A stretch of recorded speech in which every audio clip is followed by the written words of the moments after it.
آج کے دور میں صحیح حدیث کے ریفرنس کے نام پر امت میں جو فتنہ فساد پھیلائے جا رہے ہیں وہ کسی سے چھپے ہوئے نہیں ہیں۔ بیچارے صاف دل مسلمان اسی میں کنفیوز ہو گئے۔ ہماری خواتین کنفیوز ہیں کہ ابھی تک میں نے سمٹ کر نماز پڑھی تو کیا میں نے غلط کیا؟ تو کوئی سوچتا ہے کہ میں نے رفع الیدین نہیں کیا تو کیا میری نماز ہی نہ ہوئی؟ میں نے 20 رکعت تراویح پڑھی تو کیا میں نے غلط کیا؟ تو یہ کچھ ایسے مسئلے ہیں جہاں پر امت بہت ہی زیادہ کنفیوز ہے۔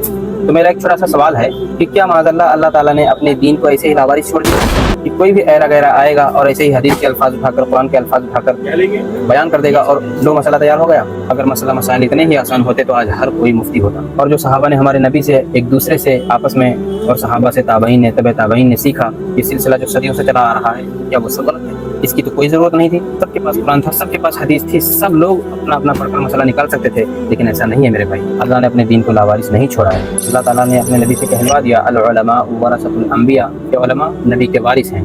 تو دین سیکھو، دین پڑھو، لیکن کنفرمیشن لو اپنے علماء سے۔ پوری امت اس بات پر جمع ہو چکی ہے کہ ائمہ اربعہ یعنی امام اعظم ابو حنیفہ، امام شافعی، امام مالک، امام احمد بن حنبل، اللہ تعالیٰ نے ان چاروں کو جمع کر دیا ہے۔ نبی کریم صلی اللہ علیہ وسلم نے فرمایا کہ میری پوری امت کبھی بھی گمراہی پر جمع نہیں ہو سکتی۔ آپ پر لازم ہے ان چاروں میں سے کسی ایک کی اتباع ضرور کرنا۔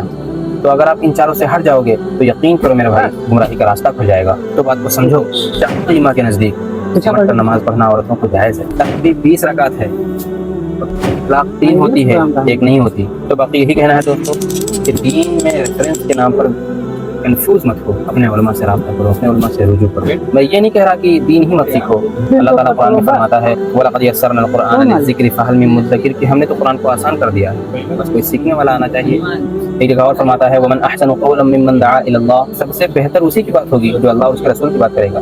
دین سیکھنا یہ تو کبھی غلط تھا ہی نہیں، تو دین سیکھو لیکن اس کی تحقیق کر لو، اور جہاں مسئلہ مسائل کی بات آئے وہاں پہ آپ علماء سے ضرور رابطہ کرو، ضرور رابطہ کرو۔ ایسے ہی کسی کی بات فوراً مت مان لو۔ تو اختلافی مسائل میں اپنی زبان کو لگام دو۔ اور رہی بات صحیح ریفرنس کی تو سنو، لوگ کیا کرتے ہیں جو ان کے مطلب کی حدیثیں ہوتی ہیں اس کو وہ لے آتے ہیں اور اس کے مقابل میں قرآن و حدیث کے جو الفاظ ہوتے ہیں یا اس کے جو مفہوم ہوتے ہیں اس کو وہ نہیں بتاتے ہیں۔ تو جب حدیث مل جائے گی تو قرآن بھی دیکھا جائے گا، صحابہ کا عمل بھی دیکھا جائے گا، اور پوری امت صدیوں سے کس عمل پر جمع ہے یہ بھی دیکھا جائے گا۔